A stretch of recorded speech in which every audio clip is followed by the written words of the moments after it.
Salve, salve!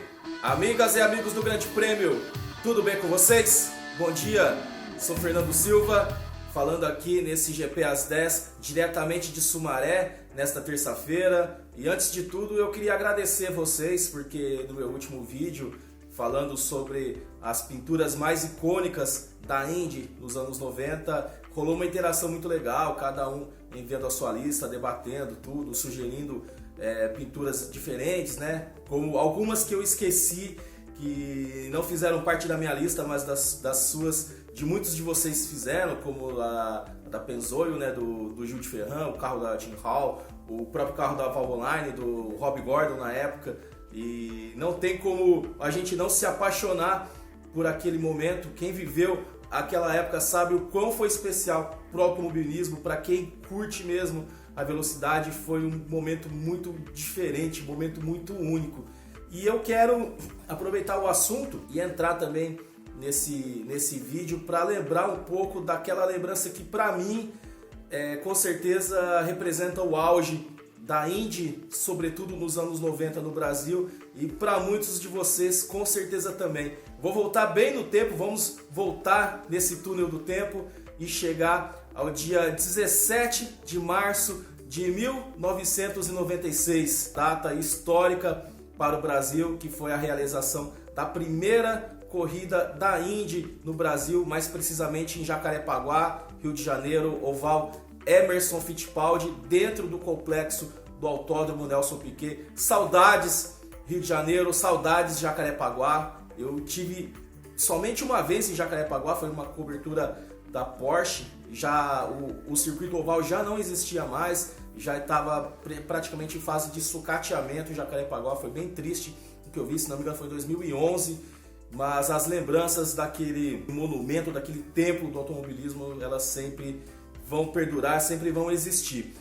E é com muita saudade que eu falo daquele tempo, porque foi um momento único, talvez, para a Indy no Brasil, né? Aquela corrida foi a primeira em alto nível que teve um brasileiro vencendo depois da morte do Ayrton Senna, né? O Senna morreu em 94 e depois, praticamente 2 anos depois, a primeira vez que um brasileiro venceu no Brasil, dizendo assim, uma corrida em alto nível de uma categoria do esporte a motor em alto nível, que foi a Indy no caso, vencendo o André Ribeiro, um momento histórico e único.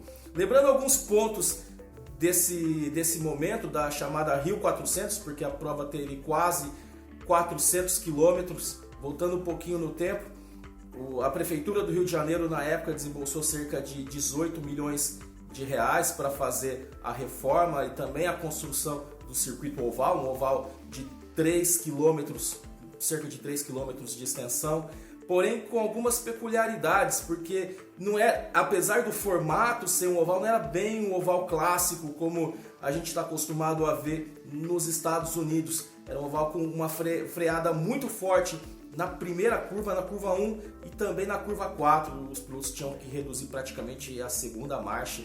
Era um trecho muito diferente, né, do que todo mundo estava acostumado a pilotar na América do Norte. Também era uma pista muito ondulada que causou muitas até reclamações também na época, mas também criou muitas dificuldades, acabou tornando tudo aquilo mais difícil para os pilotos. Alguns pilotos bateram muito forte, como o Scott Goodyear, por exemplo, ele nem correu.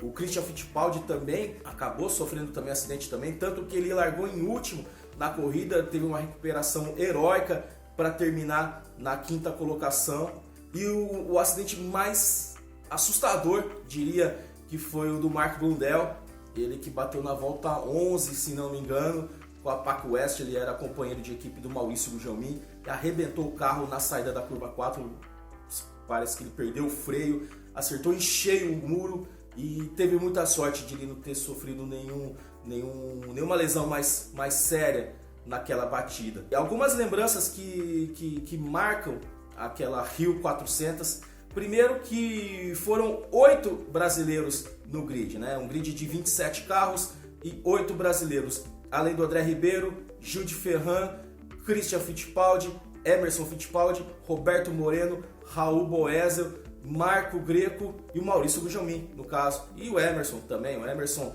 que foi o grande responsável pelo boom da Indy no Brasil, certamente impulsionado também pela falta de perspectiva de vitórias do Brasil na Fórmula 1 depois da morte do Senna.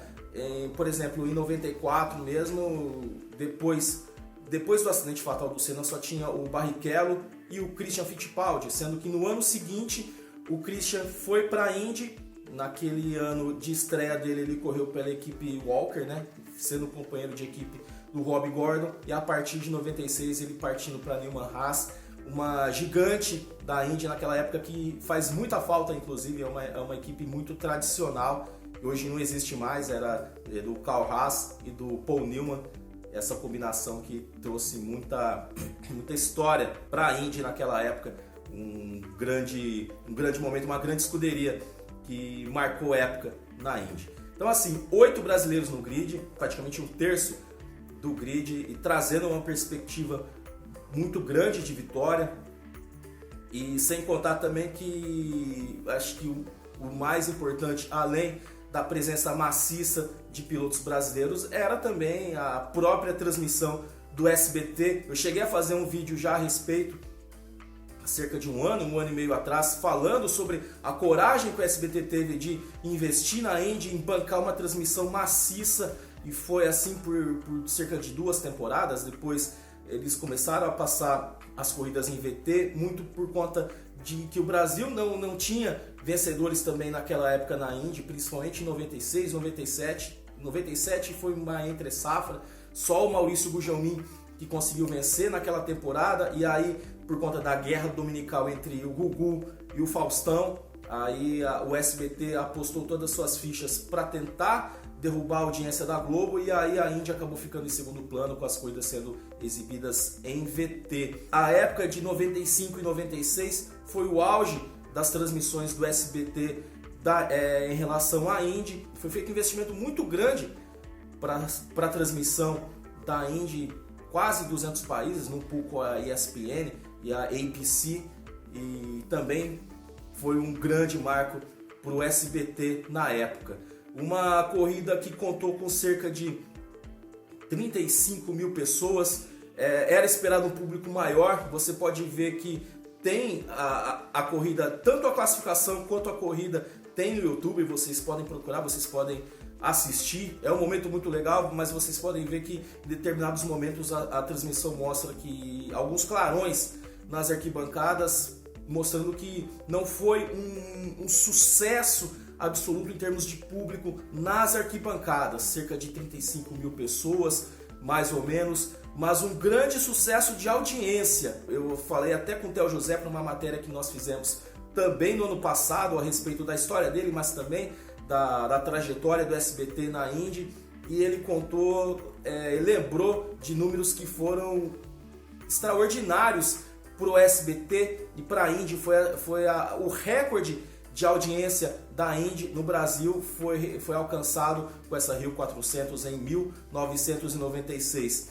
Pico de 29 pontos e média de 23. Então foi a maior audiência da história da Indy, e é uma época que a gente recorda com muito carinho. E tudo isso foi alcançado na esteira do sucesso do André Ribeiro. O André Ribeiro, que largou em terceiro, ele ficou na definição da classificação, ele só ficou atrás dos carros da equipe Chip Ganassi. O Alessandro Zanardi e do Jimmy Vasser esteve sempre ali entre os primeiros e foi avançando na sua colocação ali durante a corrida. Depois, por exemplo, que o Gil de Ferran teve problema de fluxo de combustível, por exemplo. O Rob Gordon, depois o Greg Moore, ele liderava, depois ele enfrentou um problema de suspensão. Aí o André Ribeiro assumiu a liderança já aí no quarto final de corrida, no sexto final de corrida. Teve ali, no finalzinho da prova, teve uma bandeira amarela com o acidente do Rob Gordon, e o Al Unser Jr. estava muito atrás, mas o André Ribeiro conseguiu se segurar para garantir a segunda vitória dele e a primeira vitória de um piloto brasileiro na Indy logo na primeira corrida. Relembrando que foi a primeira conquista de um piloto brasileiro em uma corrida em alto nível no Brasil depois da morte do Ayrton Senna, então foi muito emblemático. Esse feito do André ganhou várias capas de jornais na época, foi muito marcante, foi destaque no Brasil, lá fora também, mas principalmente aqui, ajudou a firmar ainda mais a imagem da Indy no Brasil, naqueles anos dourados que foram os anos 1990. O André Ribeiro venceu pela Tasman, que era uma equipe muito menor, por exemplo, em comparação com a Penske. A Tasman tinha não tinha nem 30 funcionários trabalhando aqui no Brasil, enquanto a Penske tinha mais de 60. Para entender a comparação de forças e o poderio financeiro e operacional das equipes na época, ele venceu com um pacote muito forte, que era o chassi Lola, motor Honda, pneus Firestone, a Honda que tinha um motorzão na época na Indy, que dominava a Indy naquele período. Foi muito legal, uma corrida bem marcante e acabou representando o que, na minha visão, foi o grande auge da Indy no Brasil. Eu quero saber se vocês têm algumas lembranças dessa corrida. Qual a maior lembrança dessa corrida? Tem um momento bastante curioso, que foi já quando o André Ribeiro comemorava a vitória, tudo, e se não me engano foi o Luiz Carlos Azenha que foi entrevistá-lo, e aí apareceu o Agnaldo Timóteo para comemorar com o André Ribeiro, meio papagaio de pirata, mas foi uma cena bem cômica. Tá aí no final do vídeo da corrida, vocês podem assistir aí, é muito legal. Acho que nesse tempo em que a gente está relembrando momentos do passado, né, grandes feitos do esporte, a gente viu recentemente aí a vitória do Brasil contra a Argentina na Copa das Confederações, a final do Mundial Interclubes do São Paulo contra o Barcelona. Então a gente sempre acaba lembrando de momentos incríveis do automobilismo, e esse da Indy a gente não pode deixar passar, é sempre legal a gente relembrar. Então eu queria saber de vocês quais as lembranças que vocês têm daquele período, o que vocês têm de mais marcante naquela época. Queria agradecer demais a participação de vocês. Comentem aqui no nosso canal, acionem nosso sininho, venham com a gente que é sucesso, é sempre um prazer e poder interagir e poder trazer um pouquinho de grandes lembranças do automobilismo também, conversar sobre esporte a motor, conversar sobre tudo, né? A gente não conversa só sobre automobilismo, mas o que a gente puder falar aqui, interagir, debater, estamos aqui para o que for. Valeu demais, continue se cuidando, continue cuidando bem das pessoas que vocês amam, das suas famílias, do próximo. Vamos passar por tudo isso, vamos vencer. Valeu demais, tamo junto, boa semana a todos, saudações!